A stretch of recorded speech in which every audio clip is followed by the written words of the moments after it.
What the hell? What the hell? What the hell? What the hell?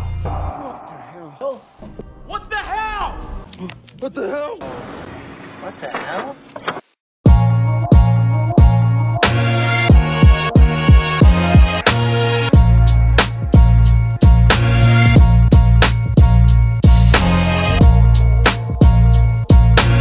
Hello, everybody, and welcome to What the Hell Should I Watch? The weekly rundown of what we're watching, which may become what you're watching. And we come at you every Friday at 9 a.m. Pacific time on stevestabbing.ca, except for the last 2 weeks, because we had a little bit of a vacation. Honestly, my first real vacation in 15 years. So that was very cool and very needed. But because of that, I have a bunch of new releases that are currently playing in theaters, and the top one to kick it all off is kind of meaningful, and you'll see exactly why.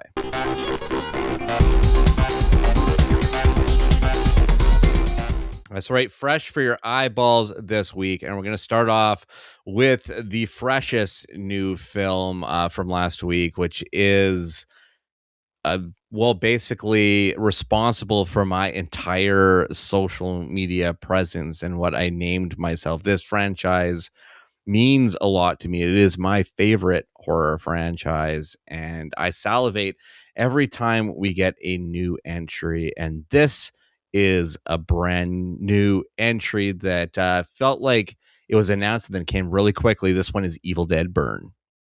After the loss of her husband, a woman seeks solace with her in-laws. As one by one they transform into deadites, she comes to discover that the vows she took in life survive even in death. Starring Suhaila Yacoub, Tandy Wright, Hunter Doohan, Lucianne Buchanan, Errol Shand, and Maud Davey. Written and directed by Sebastian Vanacek. And Sebastian Vanacek has only done one other feature before this. I haven't seen it. It's called Infested. You raved about it. But this dude is brutal and nasty in his scope. And actually, a very attractive dude, if you want to Google him. If you want to Google Sebastian Vanacek right now. Okay. Yeah. Can confirm. Attractive dude. A good-looking horror filmmaker, so he has star quality all over him for sure. And this one still plays in the Rise pool because there is something that ties it into besides the beginning scene, which happens at that same lake. But then kind of becomes like a focused family trauma story that's about to get so much worse with the inclusion of the Necronomicon and everything. But Vanacek is playing into lore along with all the gore that he brings to this one, which has one of the most brutal kills in Evil Dead. I think it's just so incredible. As well as a moment that made me full body cringe in this film. But really, really interesting stuff, camera work wise, perspective wise, in some of the lensing of this film that I thought was incredibly interesting. And with a few nitpicks, my biggest problems with this film come in the third act. So I really can't say a lot about what my problems were with it. But this movie is a kind of fierce roller coaster that still manages to bring like family tensions in it and secrets held that now exposed due to the situation that they're in. Of course, there are some dumb decisions throughout this film, but it kind of makes it work. And it's just got all of the freneticness that you want and you crave from these Evil Dead films. Sam Raimi has always said that he wanted, when he left when he left behind the camera of this film series, he wanted other directors to take over and kind of put their own spins on things. And I think that's really what they've been doing, and they've been doing it well. And it feels like they're trying to build more of an Evil Dead universe. And this one will continue with Evil Dead Wrath. I don't know if it has a release date yet, but I know the director on that one is very exciting as well. So I'm pumped about that one. But yeah, this movie rocks. There are some things in it that may be unnecessary, but it's an Evil Dead film. So I still kind of had a smile on my face throughout this film because it's ridiculous fun in not just my favorite horror franchise, but I would say the most consistent franchise is Evil Dead. Yeah. In it's just purely in my enjoyment of them, absolutely consistent. Just one little nerdy bit on this one. It was shot by Philip Lozano, who shot the Lizzie Kaplan horror film Cobweb, which I actually haven't seen yet. I really do want to see it because it looks fucking great. But you're excited for Evil Dead. I know Yes. Just from experience that Evil Dead Burn is on the list if you haven't already seen it. I haven't already seen it yet. I just, 2 kids, hard to find the time. Absolutely. And I don't like going to movies alone. Yeah, no shit. That's something that I envy you for because you're comfortable doing that. Yeah. But yeah, I do it so often. I would say the majority of films I see by myself. Right. Though I am going to the Odyssey this week with Jen, so nice. She's excited about that. So yeah, I'm like, yay, you're excited. I'm excited. Well, I already am excited. It's Christopher Nolan, so right. Of course I'm excited, and it's Greek mythology. Yeah, Christopher Nolan, and I don't give a fuck about the controversies. They're not controversies. They're just people fucking whining. I'm making that statement right here. If you have a problem with Lupita Nyong'o playing Helen of Troy or Elliot Page being in this film, you're watching the wrong fucking show. I don't have a problem with Elliot Page. They just kind of bug me as a person sometimes. Fair enough. But Evil Dead Burn, entertaining. See it in theaters. It's not faring too well right now at the box office. So give it some money because I feel like it deserves it. Moving on to another film that got bombed with bad reviews and fanboys, toxic people just taking giant shits on it.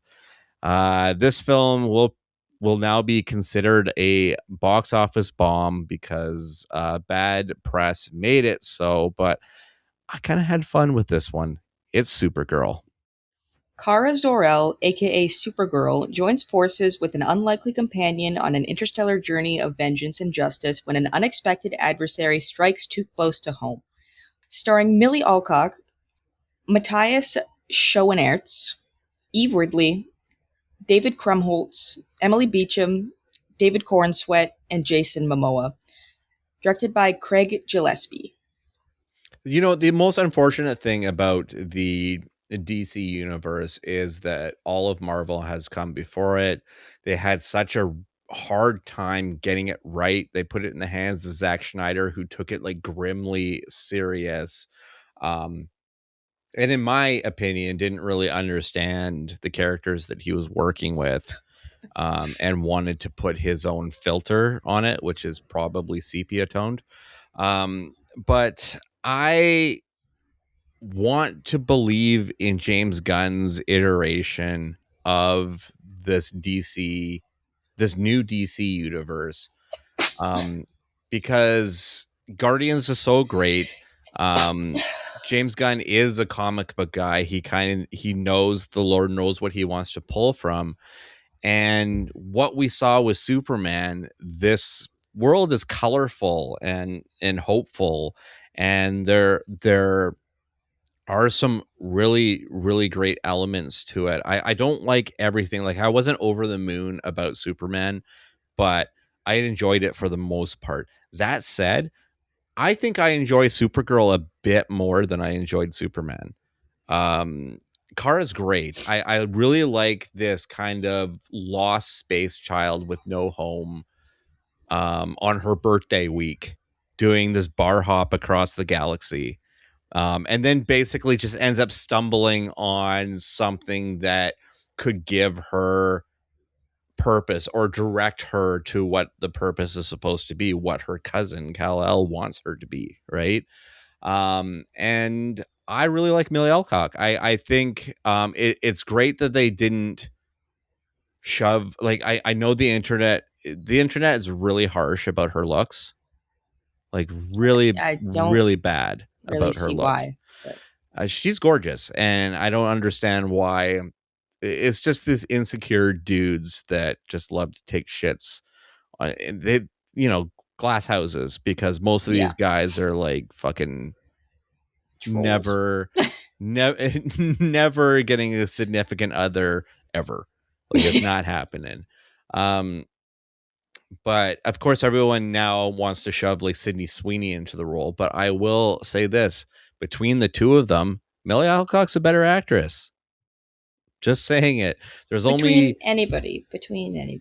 there's really only a pair of reasons why people want Sydney Sweeney in that role, and it's very, very, very obvious. But because this one's produced by James Gunn, and of course in that overarching DC universe, people want to call this movie like a Guardians of the Galaxy ripoff, but it is very much a space odyssey, but it has kind of like a Mad Max, like rusty tinge to it that I think is fun.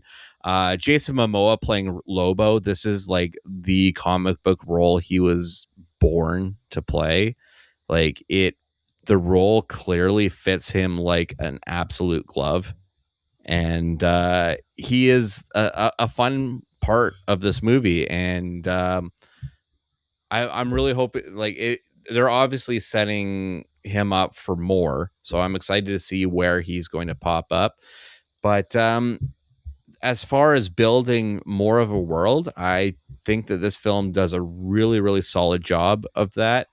And I'm still curious and interested to see where James Gunn is going to take this world. And of course, I also think that a big reason this movie was bombed on so badly, because I think that Manosphere is also very much a part of the professional critics as well, and the people that can affect Rotten Tomatoes and everything. Misogyny. Every single woman-led action film or superhero film gets this reaction to it. It's the ones that get celebrated are so few and far between. And one that did get celebrated in the last decade would have been Wonder Woman. And I say Supergirl is a better movie than Wonder Woman. Wonder Woman with Gal Gadot? Yes. I didn't think Wonder Woman was an amazing film by any means. But it's still a certified fresh film on Rotten Tomatoes. How? I'm not too sure. It feels Kal-El, like no. the one to break through. And they're just, it's like, okay, we'll give it to this one, I guess. That's kind of what it felt like. Because Captain Marvel got bombed as well, and I didn't think Captain Marvel was a bad movie. And The Marvels, same thing. I didn't think either of those films were as bad as the perception, the online perception of them was. Yeah. So that's just my thing. Let's get some technical, some nerdy bits and some trivia here. Seth Rogen does an uncredited cameo as the English voice of the shuttle driver in this film. It's a very quick little cameo, but it's actually kind of funny. And the film was written by Jeremy Slater, who I already talked about recently because he wrote Mortal Kombat 2. But his upcoming film will be in August, Coyote versus Acme, a film that was rescued from the trash bins at Warner Brothers because they were just going to shelve it for nobody ever to see. But Catch Up Entertainment grabbed it and is now putting it out. The score for this one is done by Claudia Sarni, who did the scores for a couple of solid action films. 999 from John Hillcoat and The Book of Eli from the Hughes brothers, as well as a couple of shows.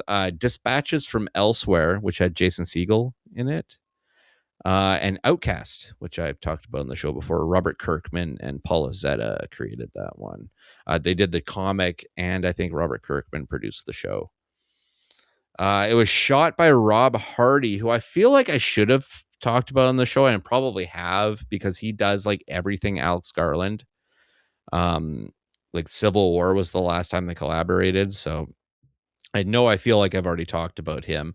But he also did the Book of Clarence with Lakeith Stanfield, and Mission Impossible Fallout, which is an awesome film, and Boy A, which I think is the first film I ever saw Andrew Garfield in. And I was like, this guy is going to be huge. And he was. And he is. Also, speaking of Andrew Garfield, he was in Red Riding, the Year of Our Lord 1974, which was a British TV movie that was released as films in North America. I don't know how they were aired, though. And music video guy, Tori Amos, Sleeps with Butterflies, did the video for that one.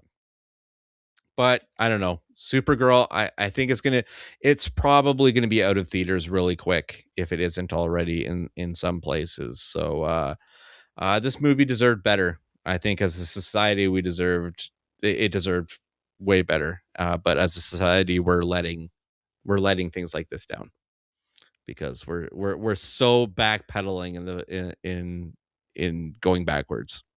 Yeah. It's real sad. All right, let's talk something stupid. But this is the absolute end of an era. It's something that was near and dear to my heart for a long time. But yeah, I can see, if even within my own body feeling, yeah, it was time for this one to end. This one is Jackass Best and Last. Follows the Jackass crew as they perform their final series of dangerous stunts and pranks, marking the end of the franchise.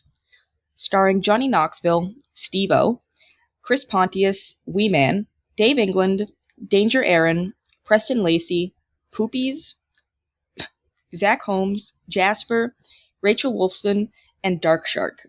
Directed by Jeff Tremaine. Okay, so I don't really know how much I can really say about Jackass Best and Last. It is the end. Johnny Knoxville is super emotional during this film, and I can understand why. Like, this is such an encapsulation of a big part of his life, but he literally cannot do it anymore. Like physically cannot do it. He's 55 years old. Yeah. For one. I mean, Chris Pontius himself is 51 years old. Like, it's time. It's time for them to move on. And I don't even want to see it passed on to a new generation. It's just like, we're done. Like, it's done. So in that celebration, this film is a bit of new stuff mixed with some old stuff. It's kind of like, it's kind of like a remix almost of some of the old stuff, and some sketches that were never shown before. But yeah, it's really, it felt poignant, and I mean, I've been with Jackass as a franchise since before it existed, since CKY with Bam Margera and all of his friends making crazy skate videos. And I've followed them and each spin-off show that they did, whether it be Viva La Bam or Wild Boys. Like, I was just kind of into all of that stuff. And this is a nice celebration and a nice wrap up of it. And it's bittersweet, but it's definitely time for these guys to put the stunts to bed. That's for sure.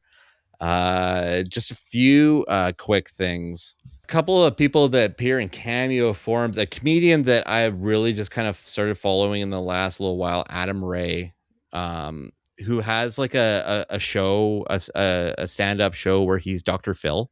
It's really, really funny, really great. But he is the voice of the robot Larry, the new cast member in this movie. He's pretty funny. And another cameo that I felt was just kind of awkward, and I really like him, so I was really kind of bummed that it was awkward. Paul Walter Hauser pops up in this one as well, for one of the stunts in it, and it was just awkward. I don't know. The film was shot by Chris Darnell. This is the first film that Dimitri didn't shoot himself. Movie wise, he also did Impractical Jokers, the movie, which I think it might have just been a very small limited release, that one. And then a couple shows, Idiot Sitter with Jillian Bell, which is hilarious, from the producers of Workaholics. Taskmaster, which is a huge phenomenon. It's a British show. People are really into that one. And Jury Duty Presents, the first season, James Marsden was in it as himself. And it's like, it's a reality show where the main guy is the only guy that's not an actor, and he's brought in for jury duty. Okay. And just like wild things happen, and he's the only like normal person. Okay. Yeah.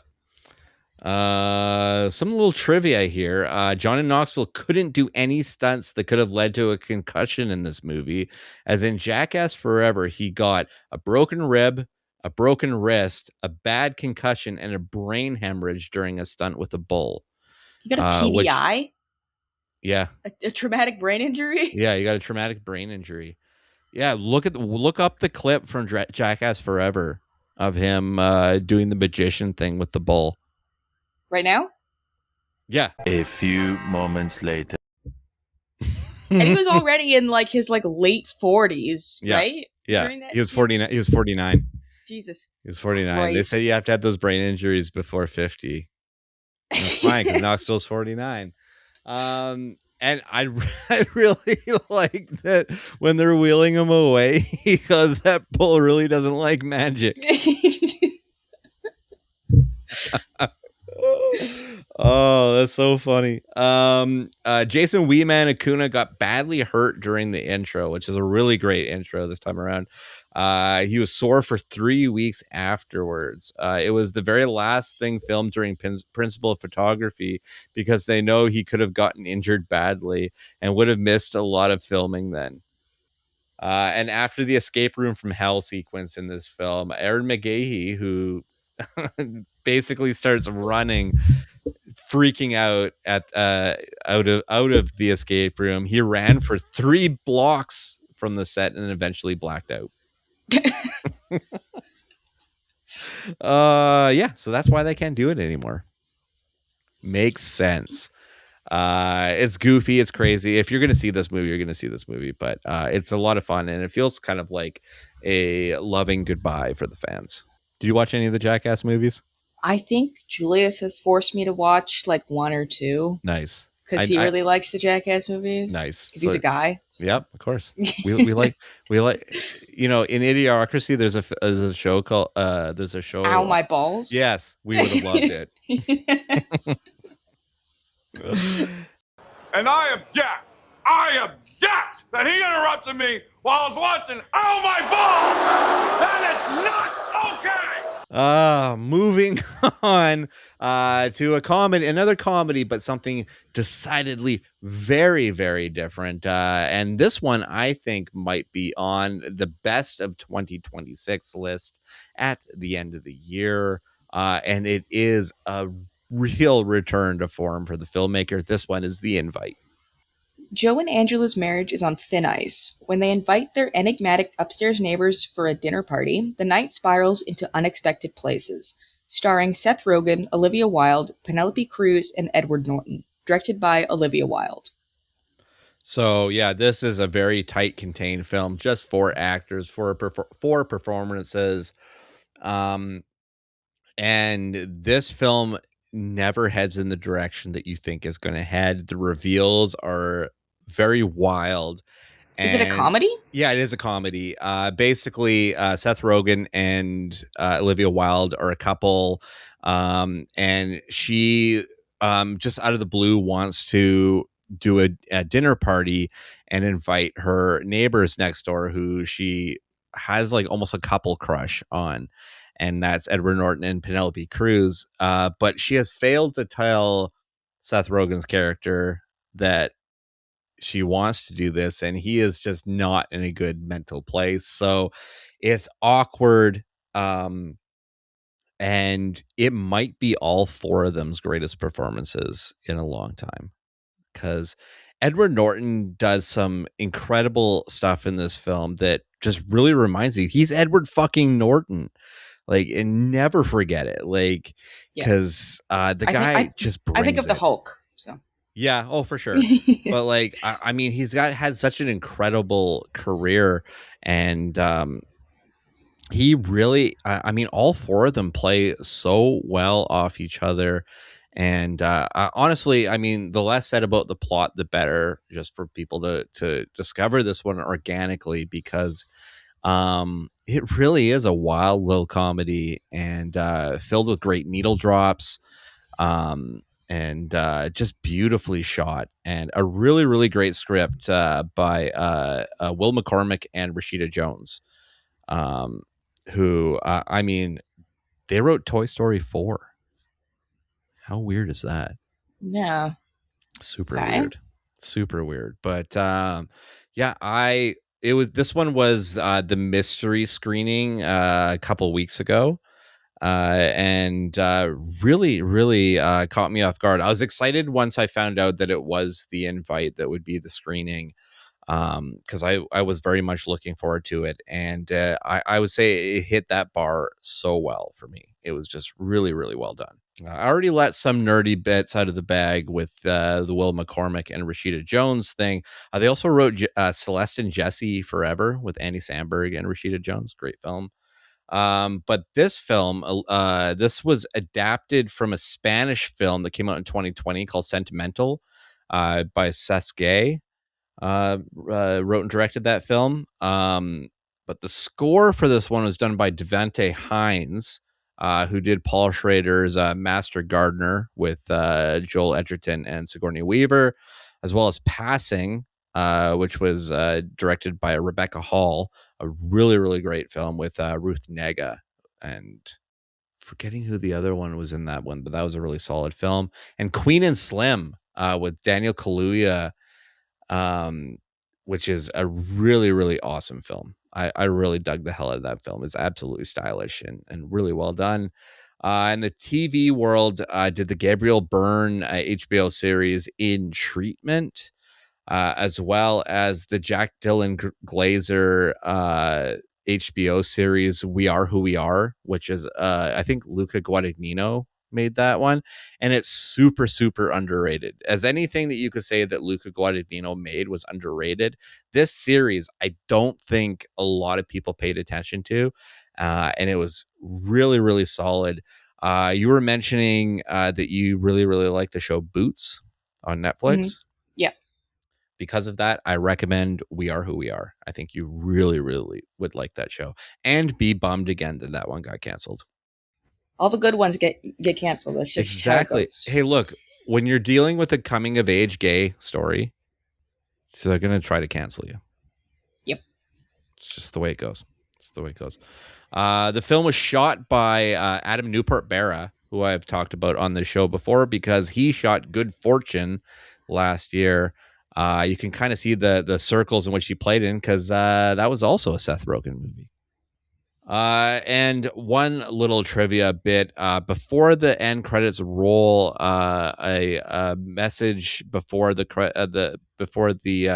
directed by credit comes up, says to Diane, and this was a dedication to Diane Keaton, who played Olivia Wilde's mom in Love the Coopers, and they become close after that one. But yeah, the invite's really great. I think you should pick it up too. I think you would really enjoy it as well. It's just such snappy, great writing, and I really appreciate it on that level. I was laughing constantly. You cringe for it. Like, you just kind of feel this movie. And honestly, Olivia Wilde stumbled with Don't Worry, Darling, but Booksmart was so damn good.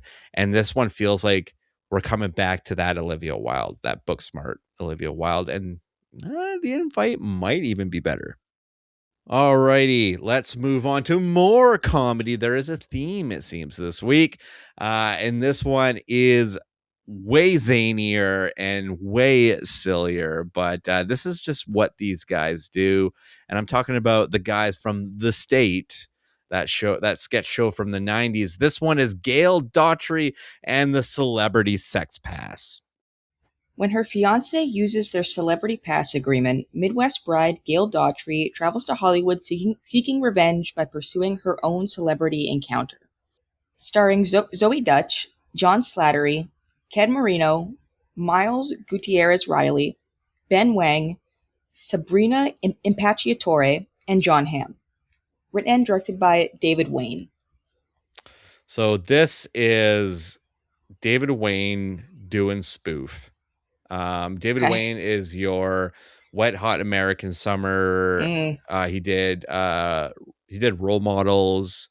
He did Wanderlust. I mean, he's got a shitload of movies. He did a movie called The 10, which is a hilarious take on the 10 Commandments. He is really in his own kind of lane, the king of spoof. Like, he does such great and irreverent spoof. And right now, he might have completely outdone spoofs that at least 3 different spoof movies that were done over the last year. We're talking Scary Movie, Stop That Train, and Naked Gun. I really, really loved Gail Daughtry. I feel like Zoe Dutch plays this precocious innocence so beautifully well, and the filter of this film is that crazy storyline that you read, but to the Wizard of Oz. Okay.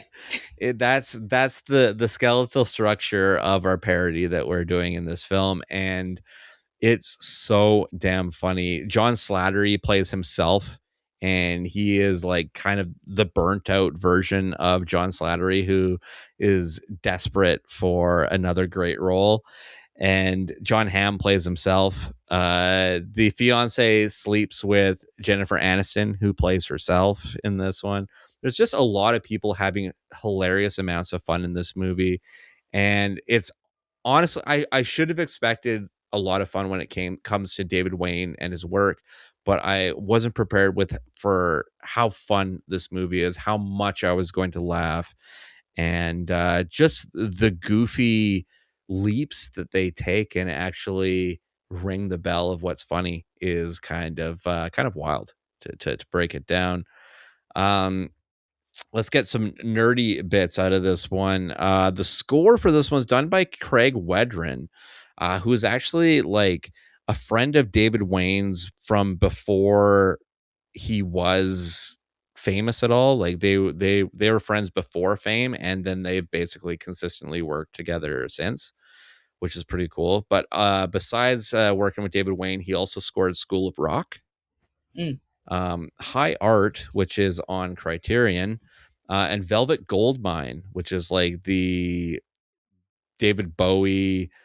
Jonathan Rhys Meyers playing David Bowie for Todd Haynes, but they weren't allowed to use anything about David Bowie. The David Bowie's had like copyright law against them. Very against his film. Entire image. Yeah, what they weren't allowed to do is Ziggy Stardust, any of because David Bowie and now David Bowie's estate are very staunch on his image being used in films. Oh wow. Yeah. BC Boys were actually like that for a long time too. Oh, interesting. Yeah. MCA Adam Yauch, I think, had it written into his will when he passed away. On the TV side, Craig Wedren has done the scores for Yellow Jackets, Glow, and continuing that involvement with the state, Reno 911. It was shot by Kevin Atkinson, who has done a lot of David Wayne stuff. But besides that, did Feast 2, Sloppy Seconds, and Feast 3, The Happy Finish, which are really gross and disturbing monster movies that I kind of adore. They're just ridiculous creature features that verge on dark comedy a lot. In the TV side of the world, I did History of the World Part 2, the Mel Brooks series, Murderville, which is hilarious, like partially improv series on Netflix, and Detroiters, Sam Richardson and Tim Robinson. Anyway, Gail Daughtry is a film that it doesn't have a lot of press behind it, but and it's got a long and silly name to go into that. Director and co-writer David Wayne and Ken Marino described their initial reaction to the celebrity sex past premise as thinking it was a really stupid idea that doesn't make much sense, goes nowhere, and has no point. But that was the reason they wanted to make it anyway. So good for them, because I think the movie turned out and is really, really, really funny. Could be one of the funniest movies of 2026. All right, let's move on to one last one for this section. And this is actually a memory recall for both Chloe and I, because this is a film that we checked out at the Vancouver International Film Festival last year. This one is Steal Away. A teenager forms an intense bond with a refugee taken in by her family. As their obsessive relationship deepens, she becomes enamored with the refugee's lifestyle, leading to desire, jealousy, and a world that is not as it appears. Starring Angourie Rice and Mallory Johnson. Written and directed by Clement Virgo. This movie is really uncomfortable in a lot of spots. Yeah. It's playing like a sci-fi angle, and it's playing with the burgeoning sexualities and temptations and all that kind of stuff, but the storytelling is a real mess. Yeah. I'm having trouble even recollecting what exactly happens in this film. I'm getting snippets of images, and that's just kind of it. It's kind of Romeo and Juliet, they're these two girls are not supposed to be together. The mom, played by Lauren Lee Smith, is very villainous in this one. There's some great music in this, some really, really well shot film. Clement Virgo has his films all look really good, but this one just really didn't have it. I think it was our lowest review of the festival, if I'm being really honest. It's just a film that really didn't work for us, and we ran and escaped from the Q&A before it happened, mostly because of that reason. It was just I think we even left our bags there too. Did we? We did, because we were saving our seats because our next showing was also there. Yeah, so we just left empty seats there with bags. I am recalling the end scene of this movie and just thinking what? Yeah, that's a pretty good indicator. It just felt super messy and nothing cohesed right. And as much as I love Angourie Rice, and Mallory Johnson's great, although she was much better in Is God Is when I watched that one a few weeks ago. As much as we need to celebrate Canadian film, because this is a Canadian film, this one's just not it. It's just really not it. Just because you're Canadian doesn't mean we're going to forgive all your sins. Exactly. Just a couple nerdy bets on this one. It was written by Tamara Berger, who wrote it with Clement Virgo, who also wrote Lie With Me, which was a really saucy and spicy, sexy movie that came out when I was working at the video store in 2005. And I watched it. It has Eric Balfour and Lauren Lee Smith, who was excited to see in this film, and it is like porn, pretty much like porn. Did you put it on the little CRT that was in the corner? Inside the store. I just put it on in the store and was like, this is the new film Lie With Me. I took it out of the rated R section. Check it out. It was shot by Sophie Winquist, who shot an interesting little thriller called Pleasure a couple of years ago. That I think it came out around the same time as The Substance did, and they have very similar looking like fonts and posters. So might have But got one of them lost in was that shuffle. porn? No. Pleasure is not porn. Okay. No. And The Substance wasn't porn either. No. God, no. I mean, well, it had a lot of nudity, it depends. but all the nudity is prosthetic, so yeah, it's not really nudity. If you're into like really fucking weird porn, then Yeah, I like Elizabeth Sue at the end. yeah, So sexy. that's what does it for me. Yeah, so sexy. I need mongoloids in my porno. I don't think you could say that anymore.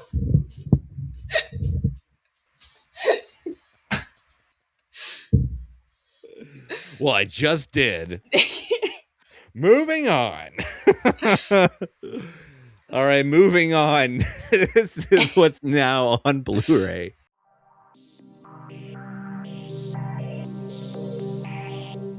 On the blue this week, let's get somber here.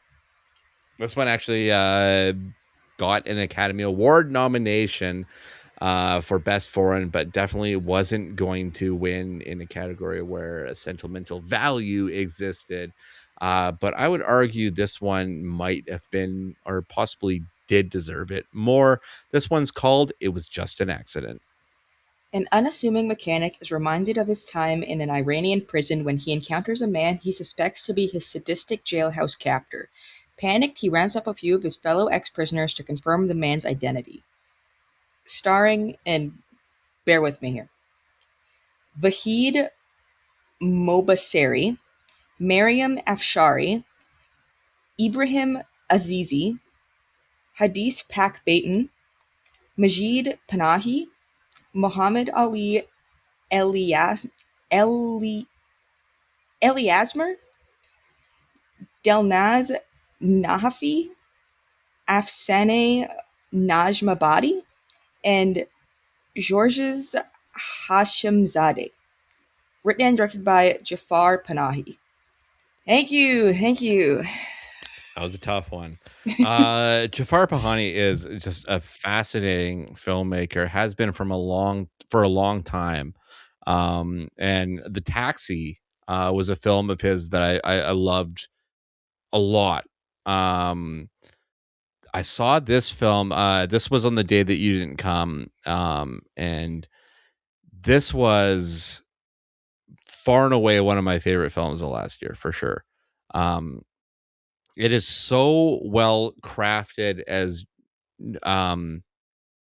a beautifully like accessible film to a wide audience, which I felt was a little bit different from Panahi's work beforehand. I feel like all of his work is must see, but as far as being tangible to a mainstream audience, I think this is the closest that he's gotten.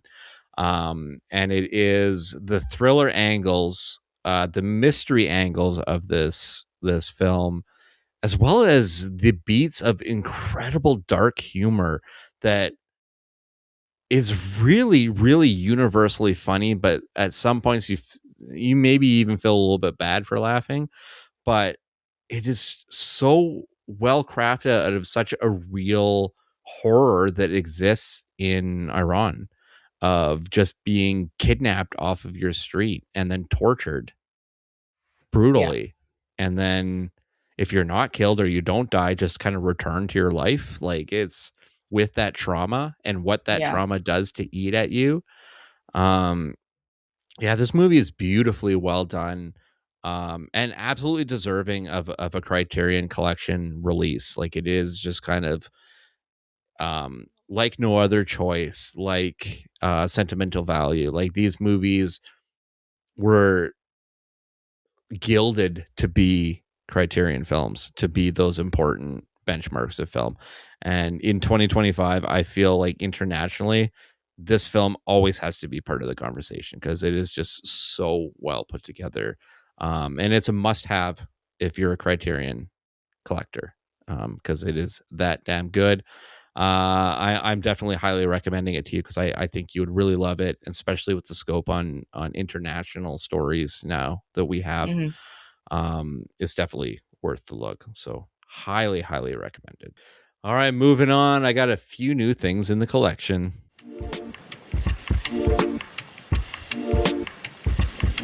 Yes, in those weeks off, I did receive some new stuff, and a couple of them are of the Adam Sandler variety, and a little bit of a scope upgrade on it as Click is on 4K now. Why? Adam Sandler getting the remote control to improve his life from Christopher Walken. His wife is Kate Beckinsale in this one. Probably not the most fondly looked on Adam Sandler film from his filmography, but one that I owned on DVD, so it was a welcome upgrade for me. And the second one I got is definitely a lot more universally beloved because it is 50 First Dates. And there is a love for Sandler when he pairs up with Drew Barrymore. And I feel it.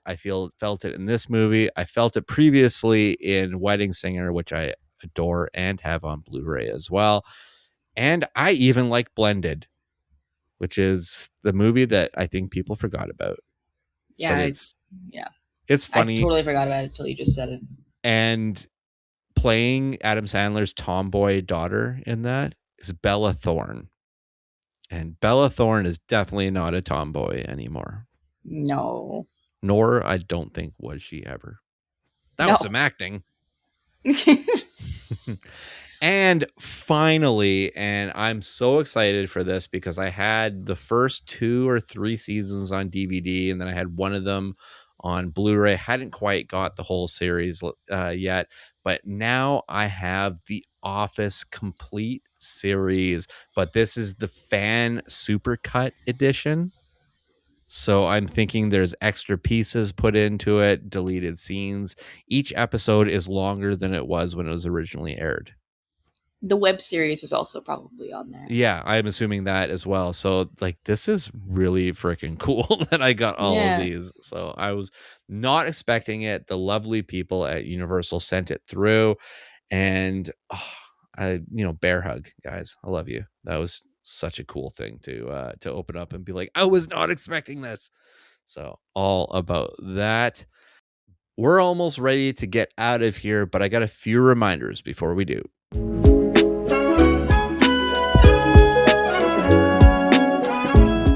Yes, a few things out now on 4K and Blu-ray and whatnot. The first being the first team up of Robert Pattinson and Zendaya this year, The Drama. And this one is released exclusively through A24 and their shop. You can get it in 4K and Blu-ray. They're always gorgeous editions. And this is honestly, for a collector, the preferred way to own these things. As far as the movie itself, The Drama is one of the best movies of 2026. It's insane where this movie goes. It's completely unpredictable, and just really great leading performances here, and a villainous turn from Alana Haim, who is honestly one to look out for. But I gave it a full review on the April 10th episode, so you can check it out there. Also out on 4K is Crime 101 with Chris Hemsworth, Mark Ruffalo, and Monica Barbaro, as well as Halle Berry. This is your gritty kind of crime drama. It's very fluffy, very forgettable, but I still didn't have too much of an issue with this one. I gave it a full review on the February 20th episode, so check it out there.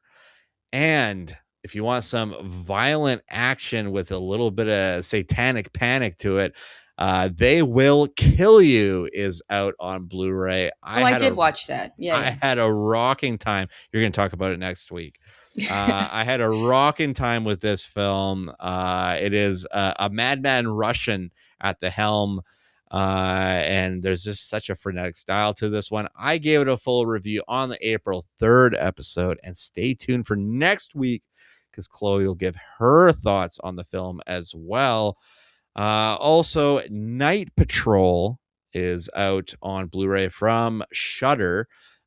This is a vampire and cops film with Jermaine Fowler, Justin Long, and WWE champion CM Punk is in this one as well. This one is Near Dark meets End of Watch, I guess. I gave it the full review on the January 23rd episode, so check it out there. And finally, Dead Man's Wire. Gus Van Sant doing the true crime route with a kind of sensational story from the 70s. Bill Skarsgård does a very great job in the lead, as he always does. I gave this one a full review on the January 9th episode, so check that one out there. All right, we're going to get out of here, but what am I going to talk about next week?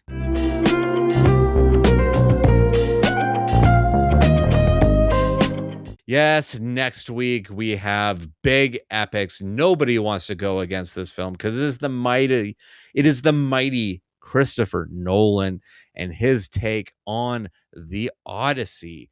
I'm super pumped about this one. Don't get to see it in IMAX, but I'm still seeing it on a big screen, so I can be happy.